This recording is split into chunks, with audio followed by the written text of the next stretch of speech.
Hi dears, welcome to Nishida's cuisine. ഇന്ന് ഉണ്ടാക്കാൻ പോകുന്നത് ഗണേശ് ചതുർത്ഥി സ്പെഷ്യലായിട്ട് നല്ലൊരു അവൽ മധുരാണ്, പഞ്ചക്കജ്ജായ. അപ്പോൾ ഇതെങ്ങനെ ഉണ്ടാക്കുന്ന നോക്കാം. അടുപ്പത്ത് ഒരു പാനിലേക്ക് 1 ടേബിൾ സ്പൂൺ നെയ്യ് ഒഴിച്ച് ചൂടാക്കി കുറച്ച് അണ്ടിപ്പരിപ്പ് നുറുക്കിയതും കുറച്ച് ബദാം നുറുക്കിയതും ഇട്ട് വറുത്തെടുക്കാം.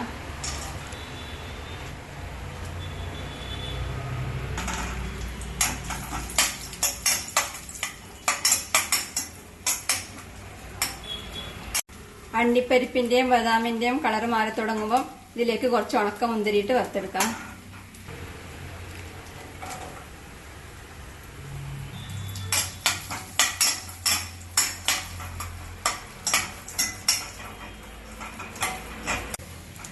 ഇപ്പോൾ അണ്ടിപ്പരിപ്പും ബദാമും മുന്തിരിയും എല്ലാം വറുത്തിട്ടായിട്ടുണ്ട്. ഇതിന് കോരി മാറ്റാം.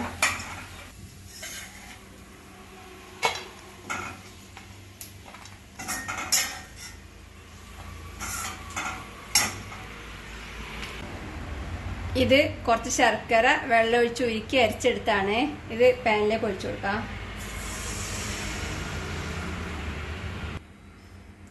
ഇത് 1-2 മിനിറ്റ് തിളപ്പിച്ച് കുറച്ച് കട്ടിയാക്കി എടുക്കാം. ഇതിപ്പം നല്ലവണ്ണം തിളച്ച് കുറച്ച് കട്ടിയായി വന്നിട്ടുണ്ട്. ഇതിലേക്ക് 1/2 ടീസ്പൂൺ ഏലക്കപ്പൊടി ചേർത്ത് ഇളക്കി കൊടുക്കാം.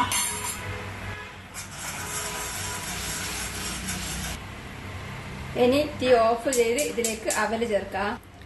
ഇത് പേപ്പർ അവൽ എന്ന് പറയുന്ന കുറച്ച് നേർത്ത അവലാണ് ചേർക്കാം.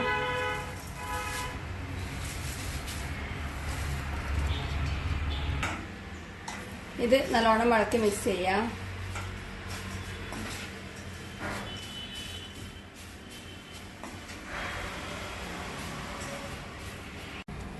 ഇനി ഇതിലേക്ക് കുറച്ച് തേങ്ങ ചിരകി ചേർക്കണം. ഞങ്ങളുടെ കുറച്ച് ഉണങ്ങിയ തേങ്ങ ചിരകി തന്നെ വാങ്ങിച്ചാണ് ഇത് ചേർക്കുന്നുണ്ട്. ഫ്രഷ് തേങ്ങ ചിരകിയതാണ്. ഒരു പാനിലിട്ട് കുറച്ച് ചൂടാക്കി ചേർക്കാം.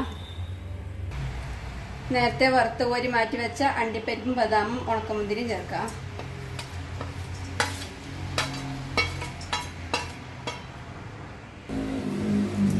ഇതെല്ലാം കൂടി നല്ലോണം ഇളക്കി മിക്സ് ചെയ്യാം.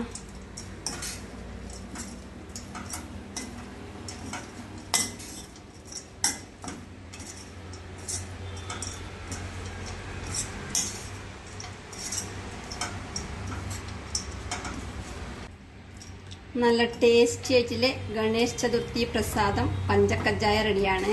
ഇതൊരു പ്ലേറ്റിലേക്ക് മാറ്റാം.